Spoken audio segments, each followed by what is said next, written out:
அது வந்து பெயர் மாற்றுறது வந்து தேவையில்லாத சிந்தனையும் செயலும் தான் தேவைன்னு சொல்லி முதலமைச்சர் விமர்சனம் பண்ணியிருக்காரு. அதாவது 4.25 வருஷம் ஆச்சு. மத்திய அரசு எந்த திட்டம் சொன்னாலும் முதலமைச்சர் மாண்புமிகு ஸ்டாலின் அவருடைய வேலையை தவிர இன்னும் ஒரு வேலை அவருடைய மகன் மதிப்புக்குரிய துணை முதலமைச்சர் உதயநிதி ஸ்டாலின் அவர்களின் முதலமைச்சராக இதை தவிர தமிழ்நாட்டிற்கு முதலமைச்சர் ஏதாவது செய்தாரா அப்படின்னா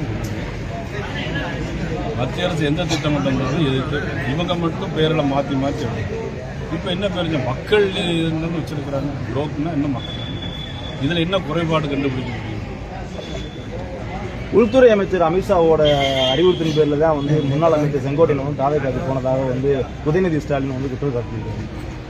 உதயநிதி ஸ்டாலின் அவர்களுக்கு நான் சொல்லிக் கொடுக்குறது, சேகர்பாபு அவர்களை பார்த்து விட்டு பேசிவிட்டு தான் போயிருக்கிறாங்க.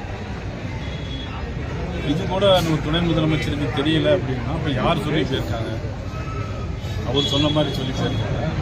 இல்லை சேகர்பாபு நம்முடைய முதலமைச்சர் சொல்லி சேகர்பாபுகிட்ட பேசிவிட்டு போயிருக்காங்களா?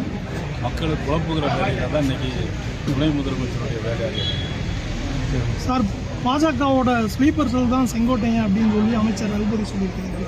நான் இப்போ தானே அதுக்கு பதில் சொல்லியிருக்கேன்.